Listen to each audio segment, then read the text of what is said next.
Excellent. So welcome everyone again to the day's investor panel with Brandjectory. I'm going to actually pass it over to Michael to introduce Brandjectory and our panelists for today, and we will kick it right off. The goal is to help all the founders here on the call get a better understanding of the industry as it is at the end of 2021 and going into next year, and understanding that investor landscape. So Michael, take it away. Great. Thank you, Jordan, and welcome everybody. It's great to see so many folks here today. We're very excited about the time together.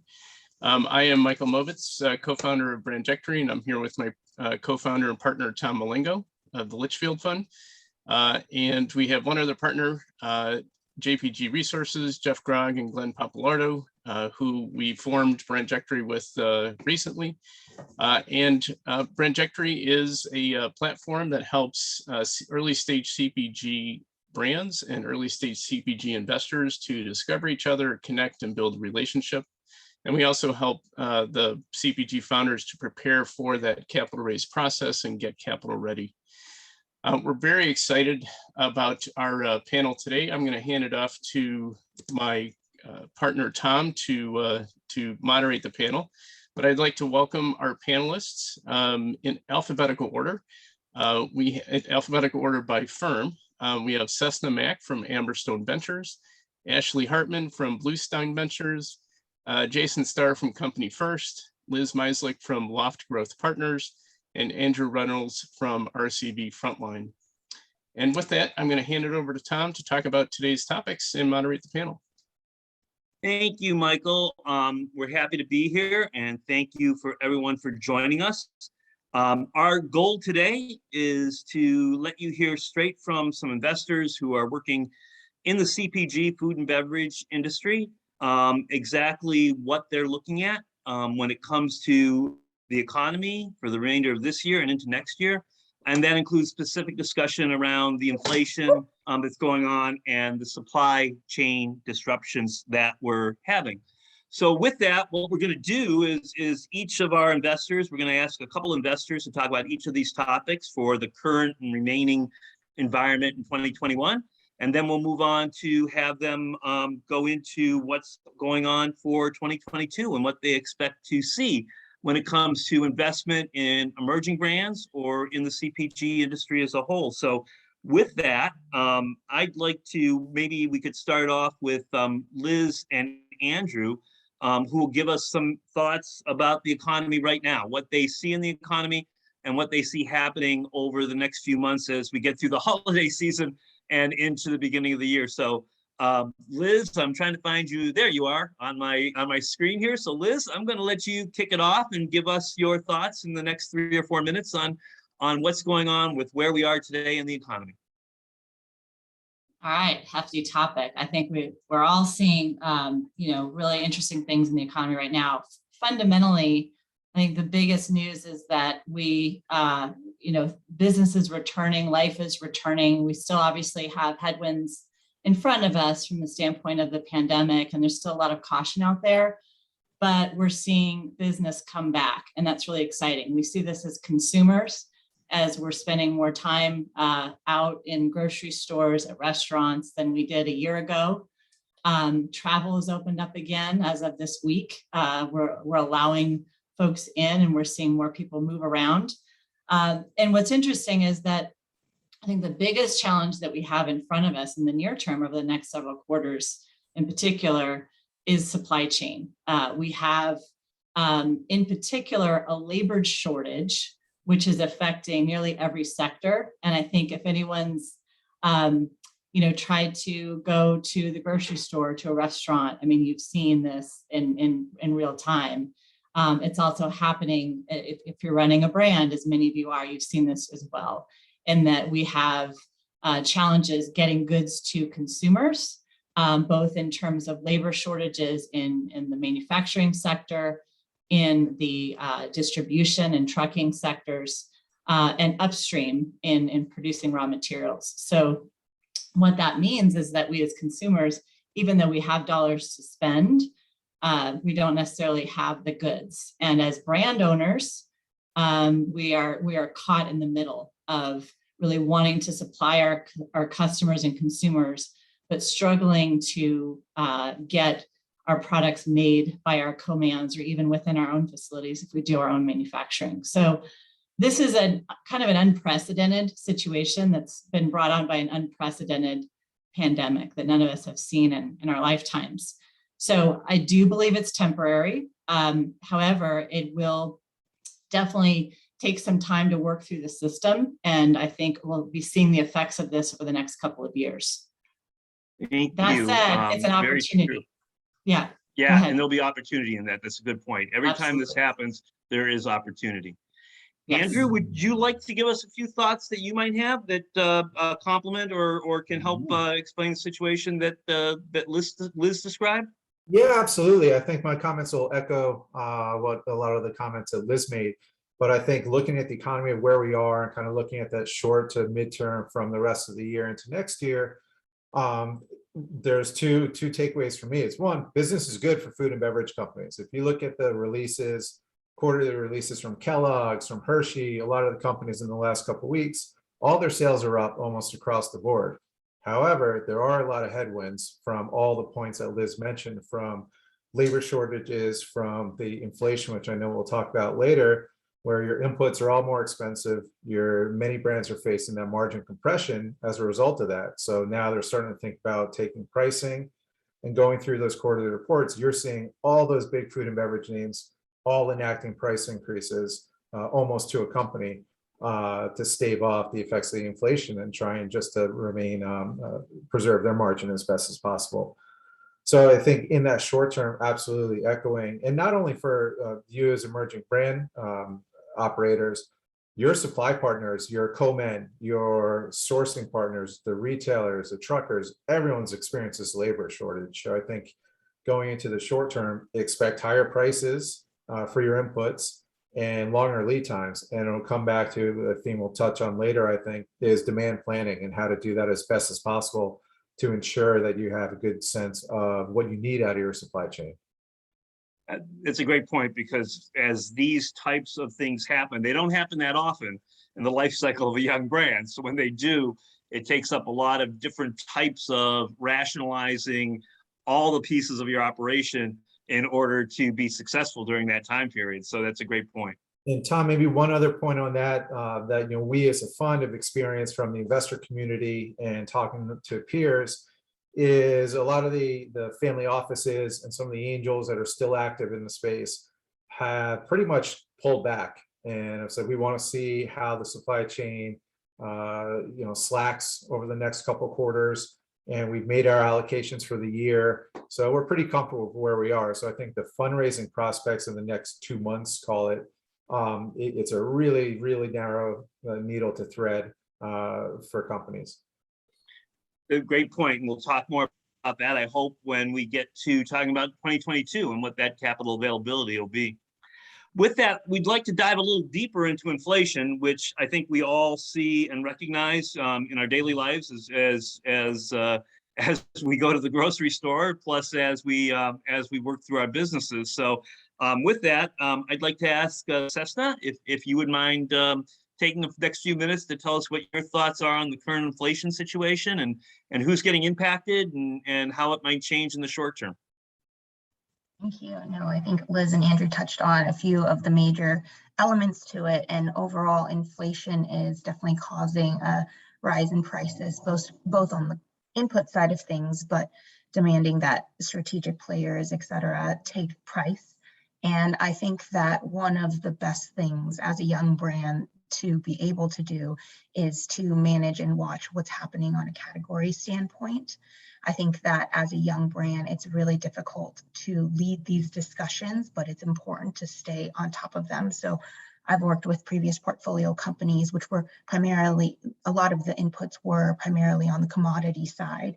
And for them, I think that it was really challenging to take price early, but I think that the general goal was to keep an eye on it and try to push those conversations ahead as soon as possible and bring the data forward in terms of who's making moves and why, and creating those win-win sell stories for retailers and trying to navigate how to negotiate that cost, because again, as a young brand, it's really challenging. But I think to the extent that they are, and both on not only the sell story to retailers, but if these brands are considering fundraising, being able to show that proactivity and those concrete numbers just makes the argument slightly more compelling, even if the power doesn't feel like it's quite there yet. So I think it's what I'm seeing a lot of brands take, and I'm starting to hear more retailers partner with them, even at the earlier stages, to navigate how to manage those rising costs.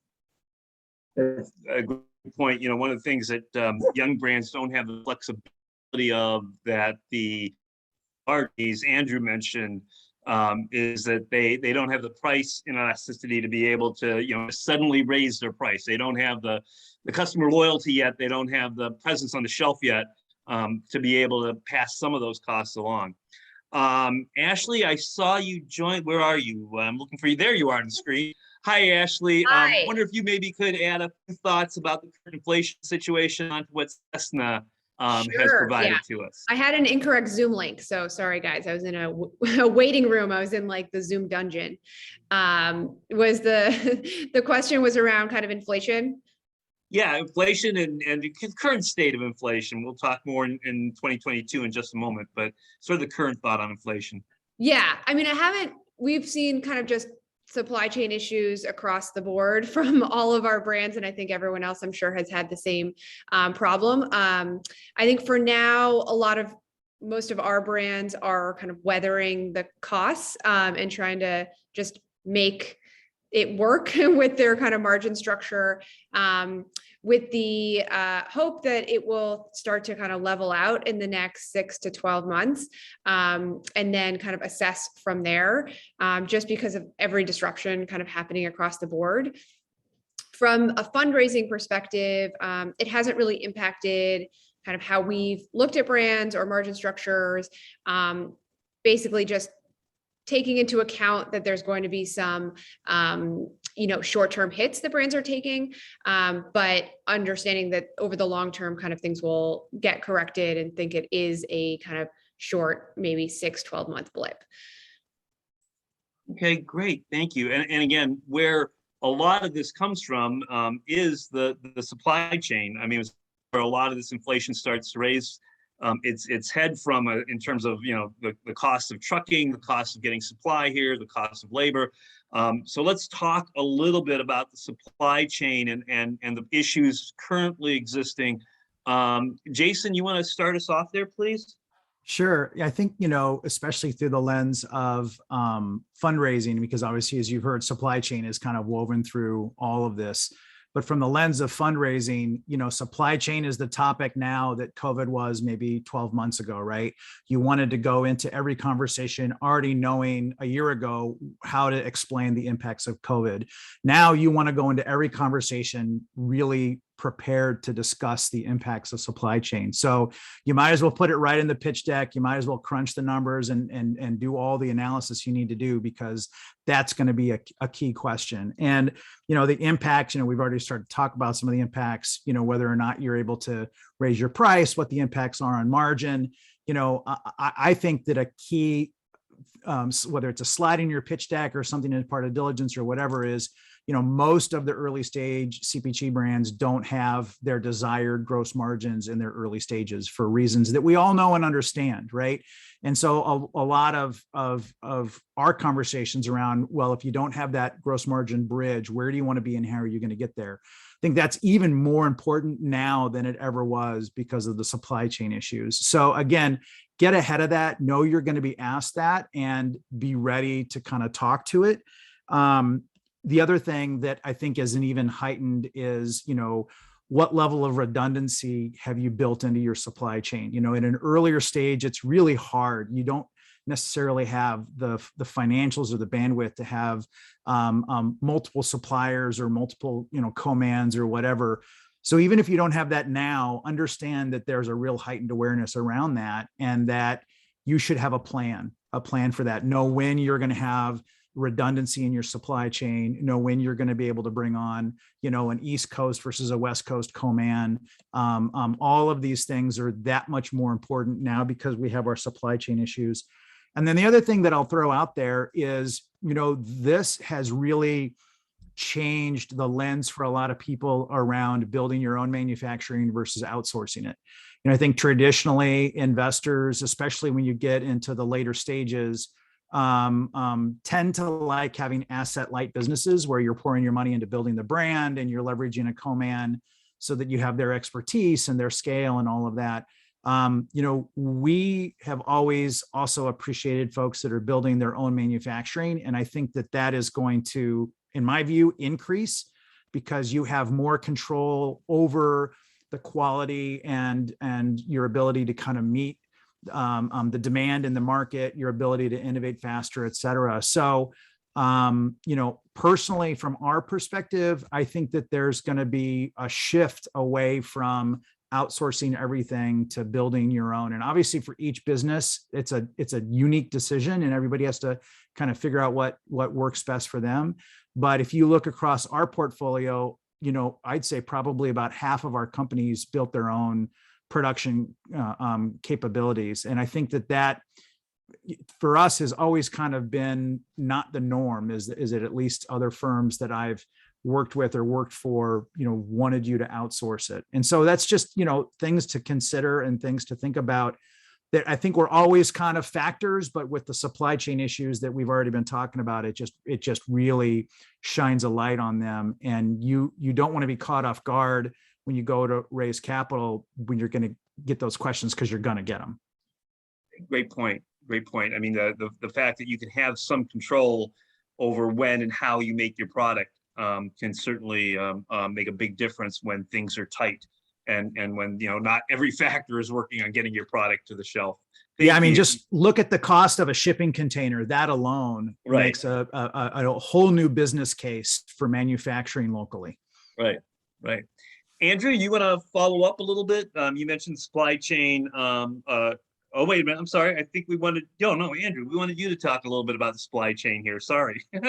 Yeah, no problem at all. And I think piggybacking on some of Jason's comments on the redundancy, it's very difficult for younger brands to have that. But if you can demonstrate that maybe you've canvassed the markets, the co-men that are out there and know the thresholds to get in, that's a good path. It shows you've done your homework. And I think just going through the process of understanding what these impacts are in terms of increased input costs, perhaps, are your lead times changing? And, based on your forecast, which I think these days companies should be reforecasting on a higher clip, maybe every other month, and just trying to be as fresh as possible to understand what their needs are. And if the lead time are changing, can they meet that demand and not short customers? I think in this environment, you're seeing co-man maybe tighten up terms for the client. So if you've been stretching and kind of pushing it, I think their patience is going to be running thin. So you got to be able to pay on time. And with the retailers too, if you're short shipping, they have a ton of other options out there. And I think in this environment, you can lose your shelf space pretty quickly if you start shorting. And that might be a conversation when you start looking at your book of business and saying, should we be rationalizing some of these accounts right now? If we have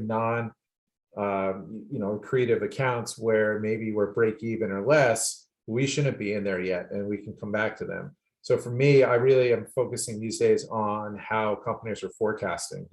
Many have a component of e-commerce, which it can do with some insight. I know the retail environment and the Unify and KeHEs of the world are extremely difficult to forecast with, but it goes a long way. And from that point of view, I think the investors will focus on a lot of those same things. How prepared are you to talk about all your sourcing, those lead times, what options are out there, and what pressures do you anticipate facing as the owner of the business? I think what so many of you have brought up here is that all the great business skills, business tactics, business methodologies, KPIs that you put in place just for normal operating all become very much more important when these types of situations occur, when there are the things happening outside your control, which are raising your costs, changing your supply lane, changing what retailers are doing. If you've had those good business practices in place, you have to double down on using them wisely to make sure that you're forecasting, explaining your business correctly. And I think one of the softer elements of that, Thomas, too, is the relationship aspect. You know, if you're running to your co-man at the last minute when you need something, you're probably late. So trying to stay regular with all those key people in your supply chain or stakeholders, you know, goes a long way in the moments of trouble. Great point. Great point. Before we move on to 2022, do any of our investors have anything else to add on our investor panel about 2021? If not, what we'd really like to hear about.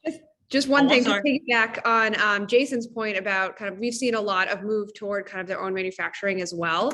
But you're not insulated from the issues going on in the supply chain just by having your own manufacturing. So a lot of our brands that do have their own manufacturing have had a tremendous amount of labor issues that they've had to contend with, in addition to ingredient issues, shipping issues. So just understanding that it's not kind of a panacea when you kind of move manufacturing in-house, you still have a lot of the same problems going on that you would have with a co-packer.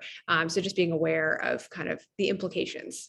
Yeah, and I'll add to that because that's a good point. So in addition to all the other impacts in terms of what you want to be prepared to talk to in terms of your fundraise, you know, I think you should factor that into your cash needs, right? Whether it's your own manufacturing or third party, you know, people tend to not raise enough money at every stage.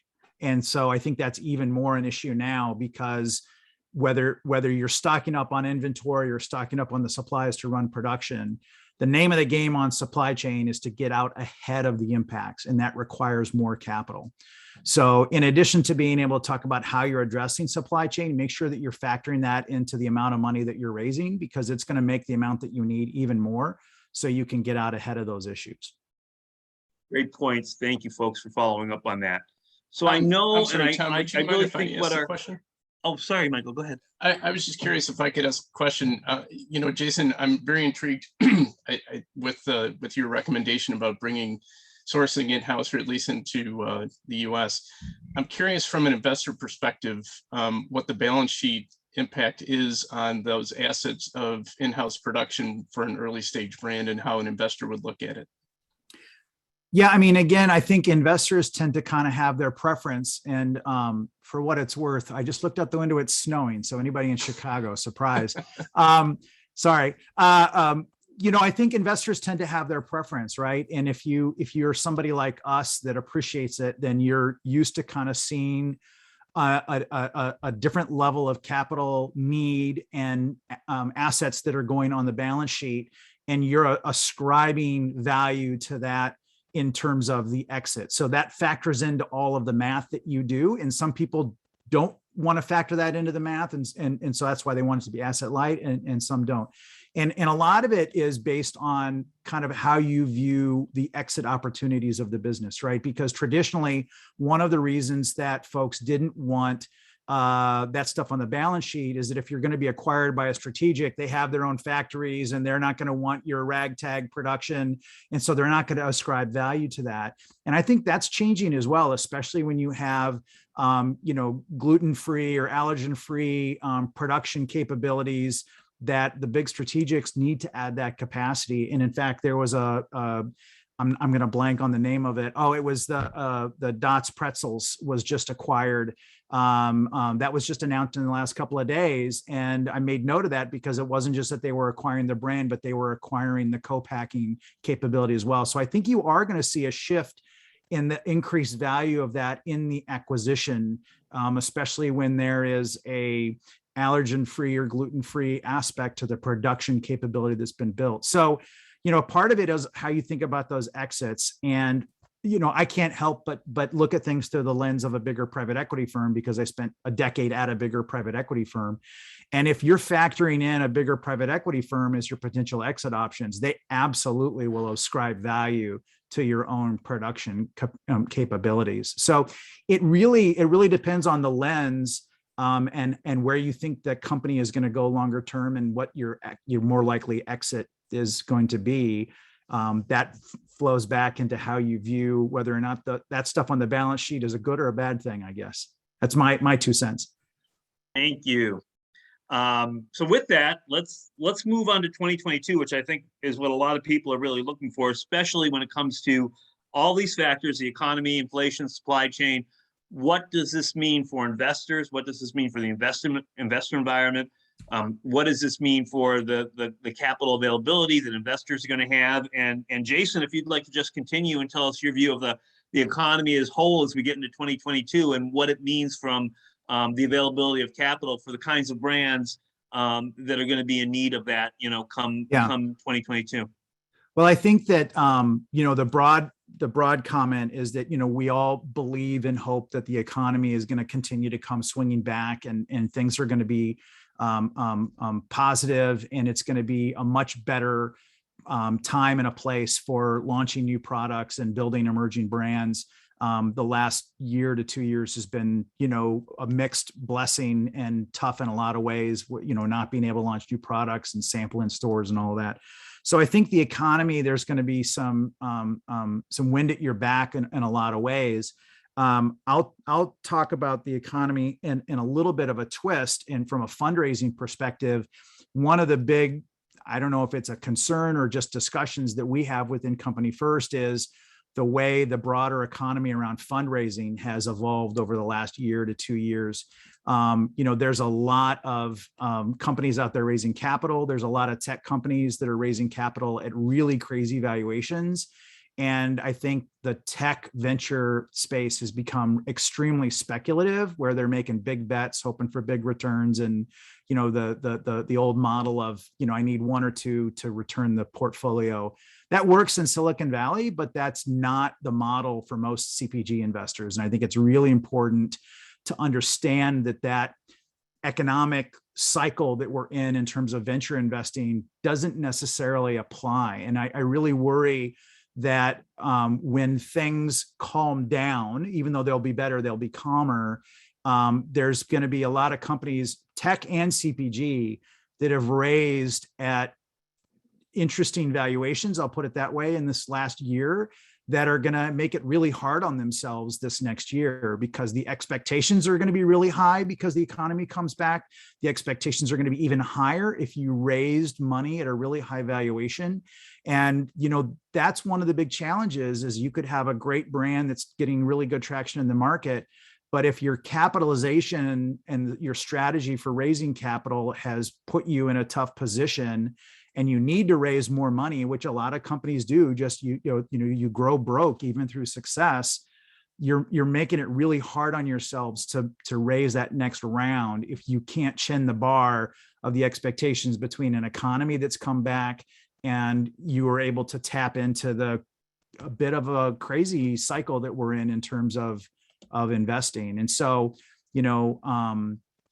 I'm obviously horribly biased in this point of view, because as an investor, we want to buy low, sell high, like Warren Buffett says, right? But I really do think that you need to plan ahead and think about what the economic impacts are going to be on your future fundraise. One of the very first things that we do in any analysis, and this is before COVID and all that, is we model out 1 or 2 more rounds of funding and where we think the valuation is going to take them and how much money they're going to need. And surprisingly, almost no companies have done that analysis when they come in to raise capital. And I think when you do that analysis, it shines an interesting light on your current round in valuation and may cause you to rethink what you're doing and factoring the economy in versus raising money at a certain valuation just because you can. That's a great point. That's a great point. And that future look certainly helps prepare you for discussion with an investor as to what that overall need is going to look like as things mature. Ashley, do you want to add a few thoughts on how you see 2022 lining up from an economic perspective and what that means from from the investment point of view of someone like Bluestein? Yeah, for sure. And I think I'm going to piggyback on Jason's points, because they're very much similar to my own, that there's never been more capital in the market, just sloshing around, ready for investing in venture. And the economy is obviously has come roaring back, especially around like direct to consumer. Retail is kind of moving back in kind of the positive direction. And there's so much velocity in the capital that I am concerned we are heading for a correction. I don't know if it'll be in 2022 or 2023, but I think the fundamentals are still good for the long term. I just think a lot of companies have raised capital at really, really high valuations. And that, again, as Jason mentioned, puts a lot of expectations on your business for this robust growth path that you might not be ready for. And so I would think when you're going out to raise capital, think through what kind of company you want to build. Are you on that kind of hugely linear, robust growth path, or do you want to build kind of step by step? And if you want to build in the latter category, think about kind of your capitalization, your valuation structure, and make sure you're not putting undue expectations on the business. And so I think just right sizing your business and your strategy with the capital that you're going to put to this business is just a really important mindset to have when you're kind of setting out to raise capital. And so that's kind of my recommendation. And then if you look at kind of just the public markets right now, and you look at the kind of food companies that have gone out, or, you can just see that they haven't actually been ridiculously successful. If you look at kind of where they IPO'd and where they are today. And we can see that a few days ago with kind of Beyond Meat, whiffing on kind of their projections and not growing as fast as they expected. So there might be, some shifts in investor appetite for, CPG, and really understanding that CPG is a very different animal than a tech company, and maybe not valuing CPG companies like tech companies. So just a few kind of added thoughts there. Thank you, Ashley. The environment of the SPAC and the IPO and where those are right now is kind of a very much of a shifting sort of view. And we'll see what happens, I think, with that as the first 6 months and we get through a few quarters of reporting, really are going to mean from the perspective of does that stay hot, or does it show a continued cooling from what it's seeing right now? We want to move on and talk a little bit about inflation in terms of the aspects of what do we see for inflation in the coming year, and again, the impact that it'll have as on our young companies and how they go to market. So, Andrew, could you maybe get us started on that, please? Sure. I think we've touched on a lot of the main points of inflation through these other conversations, but I think as we look at it, it's again being prepared, knowing, have as much visibility and be able to communicate what's going on in your supply chain to those potential investors, and you as a business is managing those inputs as much as possible through understanding if that cost increase is coming, if the lead time is changing, some of these points that we touched on earlier. We view that these inflationary forces are certainly going to be here for the next 6 months, if not year, and companies should be acting accordingly with that. And I think it creates a tough environment where, from the investor standpoint, I think the pendulum has swung in the last year, that now investors want their cake and eat it too, where they're saying, well, we really want to see profitability, but you still got to have that growth that's going to make this exciting for an early stage company. And I think if you're, early stage, meaning that 1 to 5 million stage, profitability is not generally in the short-term plan. It's great if you can, but I think it's a different trajectory in terms of what that trade-off is to be profitable versus growth. So I think understanding that and what those trade-offs are and how those inflationary forces can impact your profitability and how you want to craft that story around that. So look, we're built for growth right now. We're trying to take up some level of market share. We're looking to grow doors and increase our velocities. And in the short term, we're managing our costs as much as possible, but profitability may not be the short-term goal. Right, it changes that future break-even path and that road to path profitability. It's going to be altered by some of these disruptions and how that business can react to them. Very much so, and I think the pricing, as if you mention pricing to your distributor or your retailer, they're going to groan. But I think those are hard decisions that you have to go through and really see is this the right time to take it? Am I preserving my business by putting in a price increase now, even if I'm going to annoy, my distributor? It might mean the life or death of your company. Yep. Yeah, good point. Good point. Big decisions to make. Jason, is there anything you'd like to add on the inflation front? Yeah, I mean, I just want to kind of reiterate that point. I know a comment was made earlier that, it's hard to raise prices when you're an emerging brand, but I hate to say it this way, there's never been a better time to raise your prices, right? Because everyone's doing it. It's happening throughout your supply chain. We're having that conversation with basically every one of our companies. And what's funny, not funny, haha, but what's interesting is, prior to COVID, it was the opposite conversation. We were all talking about, is your price a little high because you're an earlier stage company and your margins aren't as good yet? How do we get more in line with the competition? And there's several of our companies where we reduced prices right before COVID, and we've put them back up again where they were. You have to do it. I mean, again, the gross margin, you should be laser focused on it. Your potential investors are going to be laser focused on that bridge, and that bridge should both, include the impacts of inflation on all of your inputs and your co-man costs and all of that stuff. In addition to all of the benefits that you get from scaling up and buying in bulk and all of that kind of stuff. So in my view, that was always a really important, slide in your pitch deck. And it's even more so now because it's not just up and up and up. There's things that offset it both ways. And then, I think from a consumer perspective, the inflation is going to start setting in as more people see, the price of a gallon of milk, the price of a gallon of gas. And, fortunately, it's also being offset by an increase in wages. I think there's an interesting discussion as to whether or not one is going to outdo the other. But, I think purchasing power is going to remain relatively the same.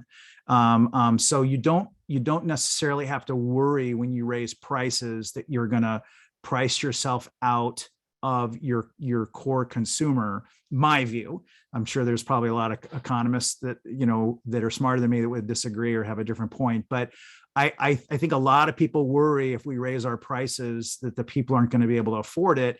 And I think that there are some offsetting factors like rising wages, which are going to be helpful. And it's helpful to think about that when you're raising prices, because I don't think the impact is going to be as bad as you think it is. Okay, thank you, Jason. Points there. We're going to close with Liz and Cessna to talk a little bit about supply chain. If you could probably wrap us up in the next, 2 minutes, 3 minutes for each of you can wrap this up and get to some Q&A. We want to leave some time for folks to ask questions. So Liz, if you could maybe kick us off, and we'll finish with Cessna, if that's all right.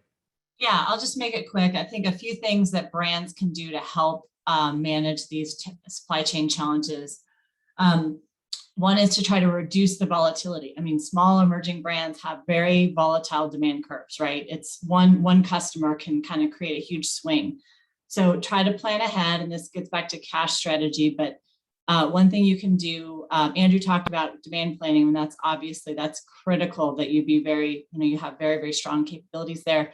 Considering having a little bit higher inventory levels than you typically would to just deal with, to have some cushion, given that you may not get your production schedule as quickly or as frequently as you would like. Two is to make sure you have a really strong relationship with your co-mans. As a former owner operator of a co-man, I would say that the brands that really worked with us, that understood us, that were collaborative, got more out of us.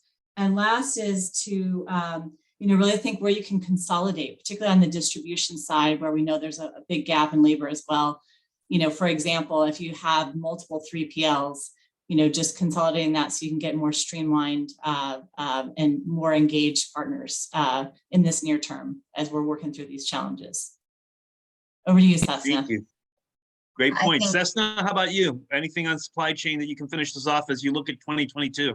I think Liz did a fantastic job, and so did everyone else as a panel. I think the last little bit I'll take that kind of wraps in the supply chain as well is thinking through how and in what ways you can really control the narrative and what elements you can or what can you speak what proactive steps that you can take. So the discussion between, self-manufacturing or using a co-manufacturer, I think both sides are very important to look through, but it's really what makes the most sense for your business and how you're thinking it through. And with regard to investors, how are you able to explain or think through how you've thought through supply chain? What steps have you taken? How are you building the relationship with your co-manufacturers, or what needs do you have on the self-manufacturing side? And I think for that element, moving beyond, for 2020, that took everyone for a big surprise, or it was a big surprise to everyone. And at that time, with my previous portfolio companies, we really encouraged the outlook of being a wartime CEO. There's a time for growth and there's a time to buckle in. And I think, 2021, we're starting to see at the end, hopefully, we're starting to see hopefully more promising signs, but I don't think we're quite out of that wartime phase yet. And so balancing that on both your supply chain and throughout, it will be highly important in being able to speak to what tactics and strategies you're able to take will also be really powerful in building that narrative, and also hopefully in building the company for 2022 and beyond. Okay, well, thank you, Cessna. Thank you to all of the folks here on the panel. We really appreciate the time to talk to us today about the economy, the inflation that's going on, supply chain issues, what that means from an investment perspective and the perspective of these young brands.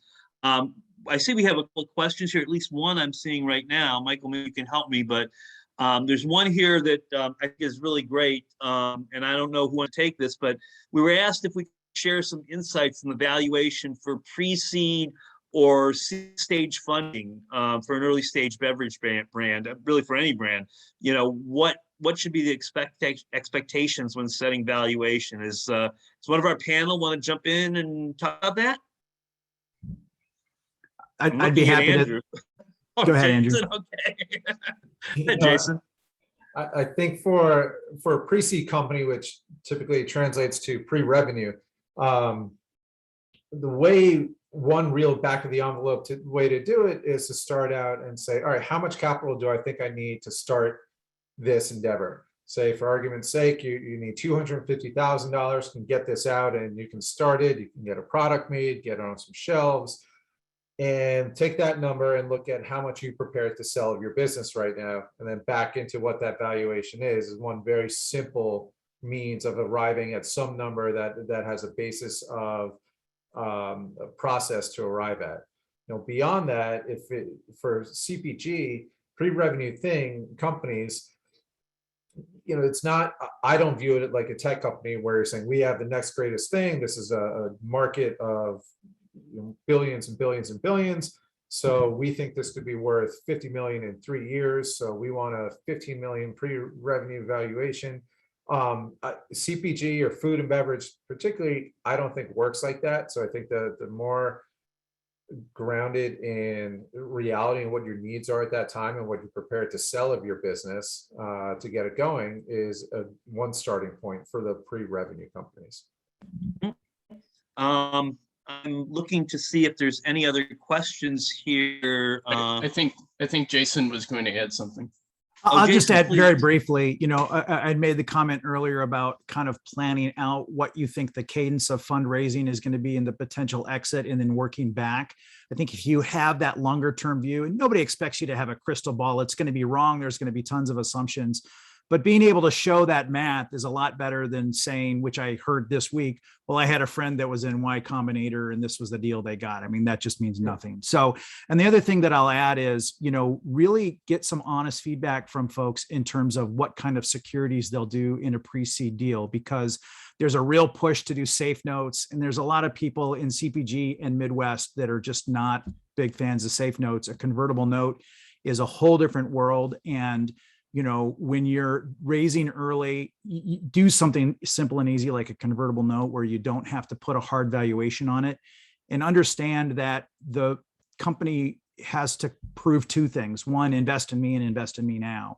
So the best way on the convertible note to get people interested isn't so much the valuation as it is the discount. And so I've seen a lot of deals lately where people focus on the valuation and there's no discount to the next round. And it's like, well, why wouldn't I just wait? So if you're pre-seed, if there's not all of that info for a valuation today, talk to investors and have an honest conversation about what they will and won't do, and factor that in and pivot if you need to in terms of the valuation and structure, because the most important thing is to get it done, not to get a certain valuation. And Tom, one other comment on maybe some of those early, post-revenue companies that are looking for this question too, is, what are the precedent transactions in your category? Sometimes those multiples are out there for some businesses. And if you're making a bar, for instance, saying, all right, well, RX sold for, forgive me if I'm wrong on it, but 5X. So I want to apply 5X to my revenue right now, and there's my multiple. Well, that business de-risked greatly from where you are, maybe $1 million or $2 million. So using a 5X there probably isn't a fair valuation for all parties involved. But again, it's a starting point to work with and to have some relevant number that you can arrive at something that makes sense for hopefully you and your investors. Good points. Good points. We got another question here, which I think is really interesting. Maybe one of the investors will be willing to discuss whether they think there's a bias coming into for going direct to consumer versus brick and mortar, the cost of customer acquisition through both of those channels, and what you think the outlook is for 2022 in terms of where investors are going to be focusing. Is there a bias there? Who would like to jump in on that one? I can jump in at least to start. Sure. So I don't think I come back to what is your strategy and what's your unique strategy. I wouldn't maneuver your decision on whether to go direct to consumer or brick and mortar because the market's favoring either one of those. And so it has to really, I connect, what are you offering to the market? What is your kind of playbook to go acquire customers? And then how are you going to build your capabilities as a team? And all three things have to kind of line up. And so if you're a frozen ice cream brand and you told me, well, I'm going direct to consumer because investors are going to favor going direct to consumer. I know that's an extreme example. That might not make sense for an ice cream brand to be scaling that way. So I think you have to kind of just right size your strategy for what you're trying to kind of do with your business. So I think I'd start there. And then I think the second piece is you cannot have a successful business without having an online strategy. And so figuring out what that online strategy is, again, has to be tied to kind of your business, but you need to be online and offer that as an option for your customer, whether that's Amazon or on your own website. And again, that has to make sense. And then third, in order for you to understand whether you should go online or into retail, is really trying to understand whether DTC can be a viable category. So if customer acquisition costs are rising, figure out, can I make this a viable business online and selling e-commerce? So if my customer acquisition cost is X, what does that imply for, what am I assuming, since you don't have the data today, about my lifetime value, my net lifetime value, margin adjusted lifetime value over time for a customer to make my business make sense online? And does that actually connect with where I think I can achieve as like a business kind of selling kind of DTC? So just a few thoughts, kind of high level. There's a kind of a tag on question here in terms of, do any of you investors have any thoughts on how a company that's omni-channel going to be viewed come 2022 in terms of the various supply costs, supply chain issues, labor issues, transportation issues being omni-channel can bring to them, as opposed to someone who's more single focused, maybe on the DTC and able to do that. So there's a question, a little tag on question to that. Ashley, do you want to continue a little bit? I'm happy to jump in, and I see Liz kind of ready to jump in too, so I'll let her have some time. I think every business has to be omni-channel today. So I don't think that's a choice of, do you do omni-channel or not? It's how you do omni-channel. So figuring out kind of the right structure of your business to enable omni-channel is just critical. But, there's going to be a focus. So if you're more brick and mortar focused, you obviously have to structure your kind of supply chain toward that and prioritize that. So, prioritize kind of your distributors and your retailers and serving them before you serve your online customers. If you're more online focused, obviously, pivot your business to make sure that you're serving them first. So I'll let Liz jump in. Yeah, Liz, please. Oh, I well said, Ashley, on everything you just highlighted. And I would say, to the question of, are you better off selling omni-channel just to offset these supply chain issues? They are equal opportunity. So I think what we've seen in some of our businesses is that you tend to have a higher variability of your SKU count in DTC and Amazon than via retail. And that can be a little bit of a challenge in the sense that, the more SKUs you're running, and again, when we're talking about having highly volatile demand and challenges getting supply produced at co-mans or even within your own manufacturing, that can create a problem. So I think, you just have to look at and balance the needs across all of your channels. And as Ashley said, in some cases, you're finding you're having to triage a little bit. If you're serving Kroger and Whole Foods, and you're probably they're gonna probably eat first in terms of getting inventory before your direct to consumers, even though, they're coming directly to you. You just have to balance these things. And I think, she said, no one can afford not to be omni-channel. Even if you are an ice cream brand, you've got to figure out a way to creatively connect and engage with consumers and create that relationship online. So it's an inevitable need, and it's an opportunity, because the reality is that the opportunity that online provides today that didn't exist as much 10 or 15 years ago is the opportunity to really build a relationship with your consumer, to have more control over the experience that they have and the education that you can provide to them, regardless of what product you sell. So it is still an advantage to continue to build out that strategy, even if it's a little bit more difficult to supply in the near term. Cessna, I think Cessna was interested in saying something here. So Yeah. I'm gonna ask Cessna, Andrew, to talk next, please. Just a quick touch, and I fully agree. Liz, Ashley, I think said it very well. I don't think it's a matter of if you should, but it's a matter of how, but also when. And so given the earlier stages, and Ashley had mentioned it earlier, obviously each of these channels require different skill sets and different team members, and how do you really build that up?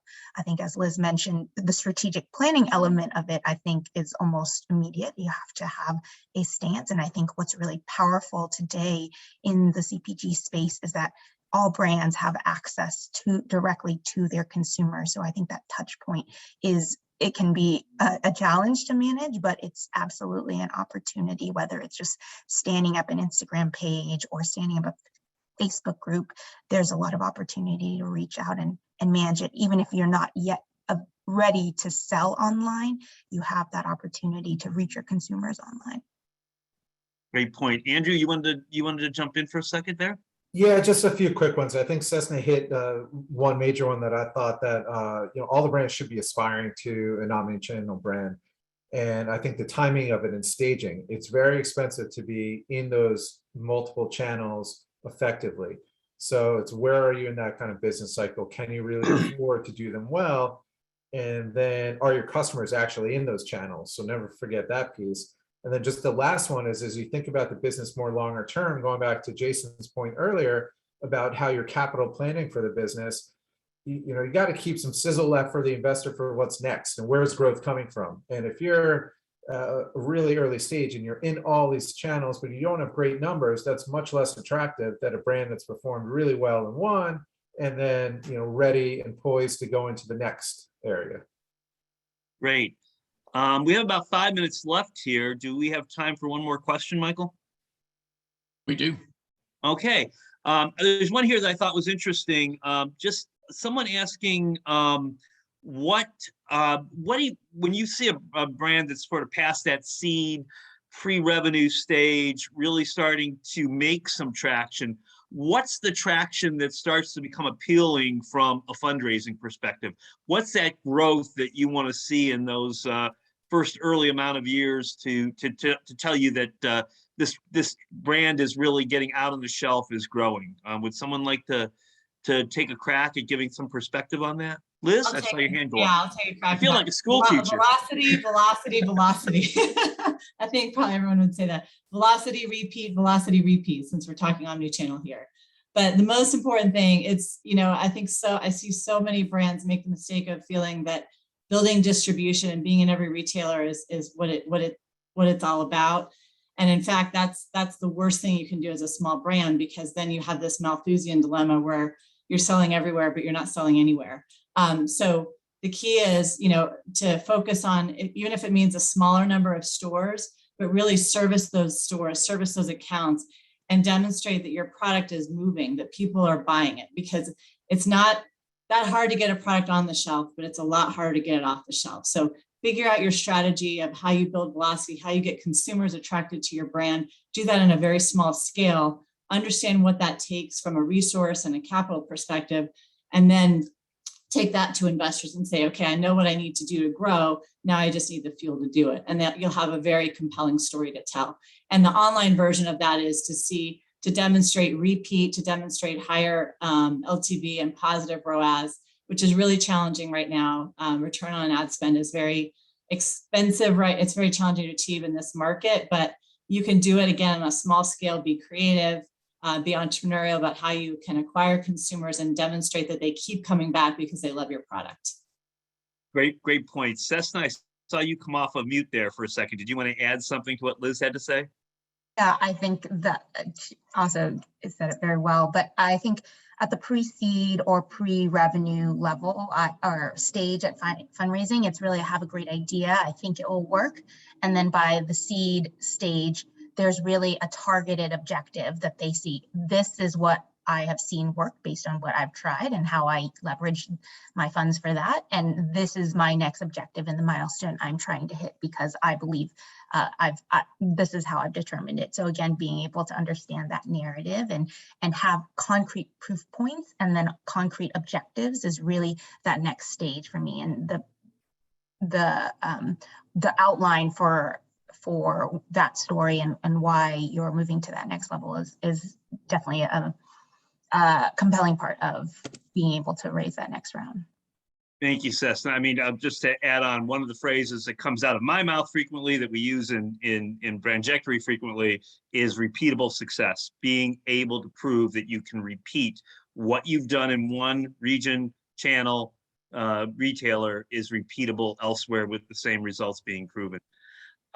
With that, we're 1 minute away. Michael, I'm going to turn it over to you to close, or Jordan, whoever wants to jump in here. I'll make a closing comment and then I'll pass it over to Jordan. I know Jordan just asked a good question in the chat. And so what I'd like to suggest, if anybody else has any additional questions that they would like to field, feel free to send them to us at hello@brandjectory.com, and we will do our best to get them answered. And so I can't thank the panel enough. This has been incredibly insightful and helpful. Your expertise and experience and insights have been incredibly valuable for all of us. And thank you again. And we appreciate your taking the time to be with us. For those folks who are premium Brandjectory subscribers, we are going to be moving over to our meetup where we will have our small group breakout rooms with investors. And for those of you who may not know what I am speaking about, part of the Brandjectory proposition is that in addition to panels, we also offer direct interaction and direct conversation with investors a couple of times a month, both through meetups where we have small groups. An investor is a host in a room, and then there's just a couple of founders. They have a nice little chat conversation, get to know each other. Then we're also doing coaching and mentoring once a month, where you can ask an investor anything you need to or want to about your business. And the generosity that you saw today with the insights and helpfulness from the investor panel is ubiquitous across the investor community, particularly on Brandjectory, but I know in general in the CPG or early stage CPG industry. Investors want to help you as founders, and we're so grateful to have so many investors on our platform that are willing to provide their advice and guidance, as well as, of course, references and talk about investment. So if you're not yet a Brandjectory member, go ahead over to brandjectory.com and you can register and join. We will have another event in December, another meetup in December that you are welcome to join then as well. So again, reach out to us at hello@brandjectory.com with any questions. And thank you so much to Jordan and our panel today. Thank you, Jordan. We really appreciate it. Of course, thanks so much, everyone. That was incredible. As Michael said, definitely check out Brandjectory. If you do have any follow-up questions, feel free to reach out to them directly. Reach out to me. Happy to help. And everyone have a great Friday and a great weekend. Thanks, everyone. Bye, everybody. Take care. Bye-bye.